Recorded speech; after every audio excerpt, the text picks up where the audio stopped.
Welcome to Just Men, a life-changing program that resonates hope as well as encouragement. The program that gives you information and inspiration for the glory of God. I'm your host, Jeff Tate, and thank you for joining Just Men. On today's program, we have a very special guest. This is his first time on Just Men. Please welcome Reavis Mitchell. Reavis Mitchell, Rev. What's up, bruh? Man, welcome to Just Men. I have so many influences, Yeah. so many positive influences. I've been influenced by people that are really close to me and part of my family all throughout my life. I got a big family. And as a matter of fact, a lot of people in my family are engineers and computer people and, math people and organizers and educators and military people and clergy people, and so I was getting it from all sides, man. Of course, my mother and my father are probably my biggest influences. They were just, from day one, I just knew I was going to school, and so they stressed education, and they're both educators. My pop is dean over at the history department, dean of academics, and my mom's a psychologist over at Metro, and they just, as young as I was, since I've been able to even talk, I knew I was going to be going to school, and I knew that was the most important thing in the world. And just, seeing the examples of my uncles, my aunts, positive people in my family, starting their own businesses and,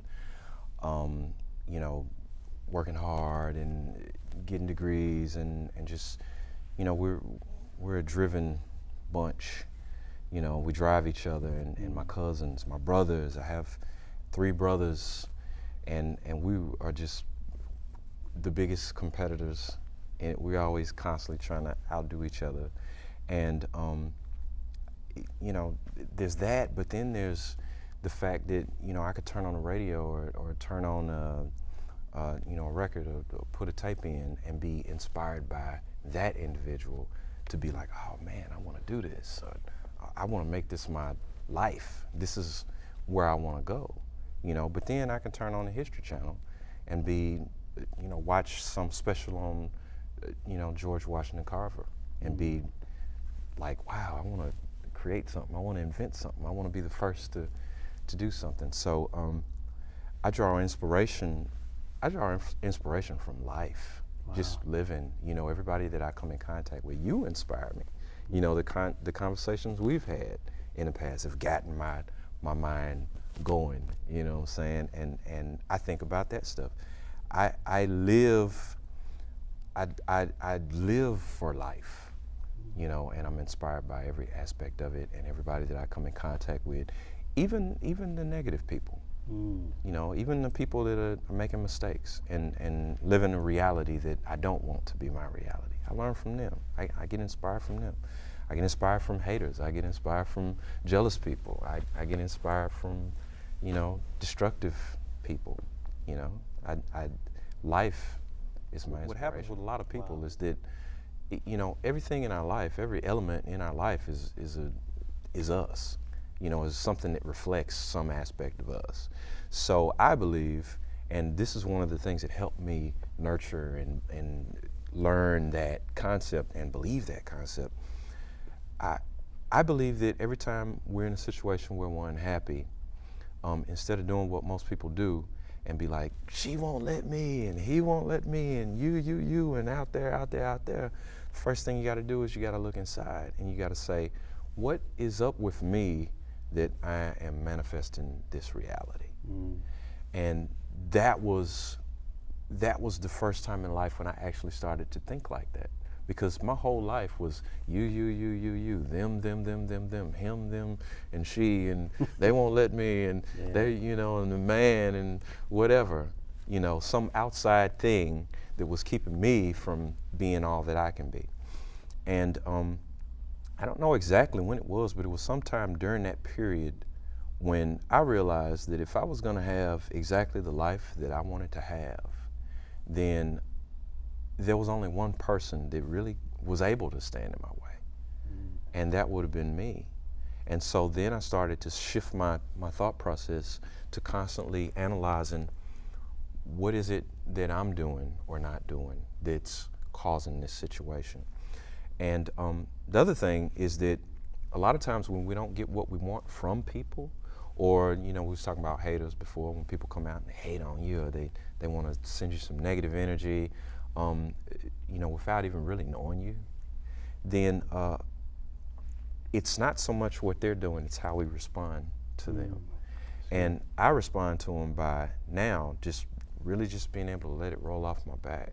You know, maybe I ask myself, you know, why is that person in my life? What are they trying to show me? What are they trying to show me about me? How did I call them?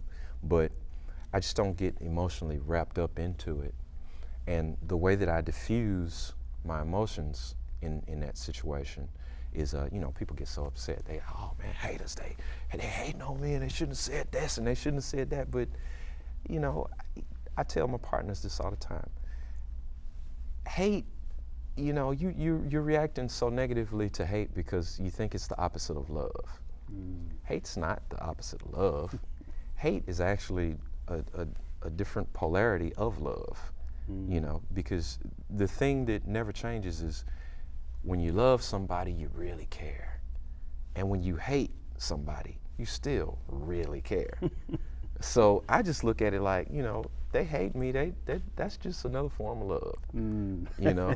Yeah. The opposite of love would be indifference, not caring at all. And the only time I'm ever bothered by indifference is when it's somebody that I really care about. And I don't think I've ever run into a hater that I ever really cared about, you know, in a personal sense. Yeah. Not in a global sense. I mean, I want everybody to be okay in a global sense, but it's just, it doesn't matter that much. And when you can realize that, then you can shift your focus to the things that don't matter, or to the things that do matter, the things that really do matter. And most successful people I've seen in life are the people that are able to focus on the things that matter. Wow. And consistently do that and constantly do that and stay positive. I know one time you and I talked about the significance of execution. Yeah. I want you to kind of expound a little bit on that and how that's been valuable, the lessons you learned. It's not about necessarily the presentation, but it's about the execution. Right. But share a little bit about the awareness that you've come into in terms of execution through your own experience. Totally. It's become the center of my mantra. You know what I'm saying? It's like the one most important thing, in my opinion, one of the most important things that gets you to success. I think that you have to visualize what you want to achieve.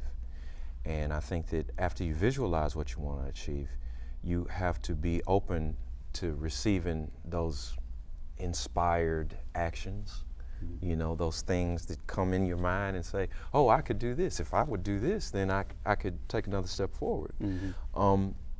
That's where most people go wrong.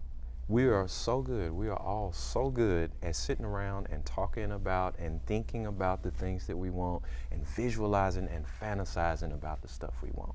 Every single person on this planet can do that, you know, and does do it. It's the easiest thing to do. But when it comes to taking those ideas that then pop up in your head as a result of, you know, oh, I want to be here. Oh, I'm just getting inspiration that I could do this and this and this and this, and that might get me closer to that. The next step is to just go out and do it. And so many people don't go out and do it because of the job, because this person won't let me, or this person won't let me, or I got kids, or I didn't have this, or I didn't have that. And all that is, when you put all that stuff together and when you break it down, all that is just doubting yourself. That's all it is. And the only reason to doubt yourself is to not really be connected and be understanding the divinity that is within you personally. That's the only time you would doubt yourself. Because if you have full understanding of how great you are, anybody, any human person on this planet is great and divine. But, we live in a society, and there's all kinds of them all over the globe that kind of tell us, or that tend to tell us, you're not that great. And in order to get great, you have to go out and buy this or buy that or be part of this. Or we're constantly taught how to give away our power, And when we become knowledgeable of how much power we have, there's no doubt. And when there's no doubt, inspiration pops up. You just go for it and you just do it because you know and believe that at the end of that action, you are going to receive that thing that you were inspired to go at. We went and we raised the money to start our own company. And we set out to raise about $800,000, and we ended up pulling together about $2.1 million.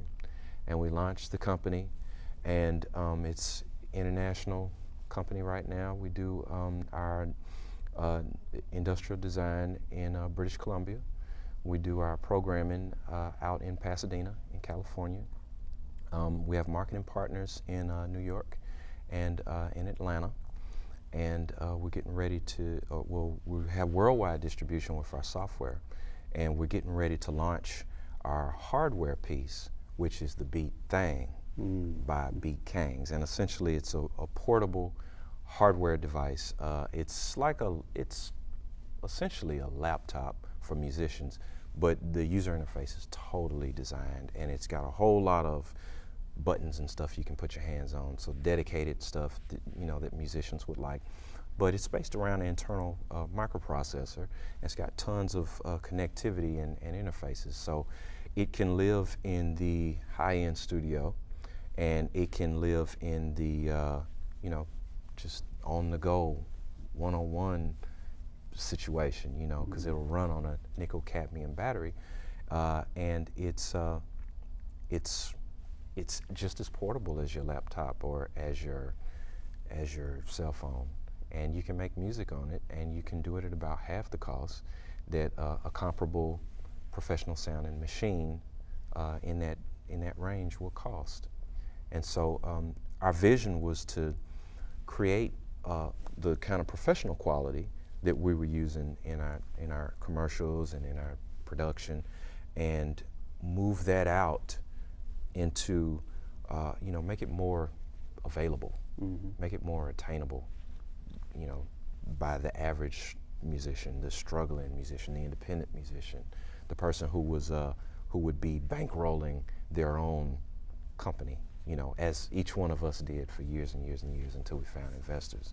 But we're trying to give back. We're trying to help people out and give them a little information and give them some tools that we didn't have when we were trying to do this. What last word of encouragement would you give right now to those who are watching Just Men to inspire them in their gift, whether it's in music or whether it's in any field, how to cherish that gift and how to recognize their greatness is on the inside of them? What word of encouragement would you have?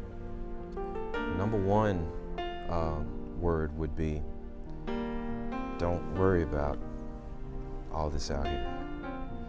Close your eyes, go inside, and envision, what would my life look like if it was exactly what I wanted it to be? Number one. Number two, be unafraid, and I don't mean in the sense of having no fear, because that's just not realistic. Fear is part of our survival mechanism. You have to be not fearless, you have to be courageous. Courage is the presence of fear, but the desire to keep pushing, because you have a belief in yourself, in your alignment with your passion. And take the time to be still, be quiet, connect with your passion, and be okay with that. Some people will tell you, oh, you ain't doing the right thing, this will never work. Don't listen to them. Let it roll off your back. And my last word of advice would be, don't worry about the no's, because they'll come.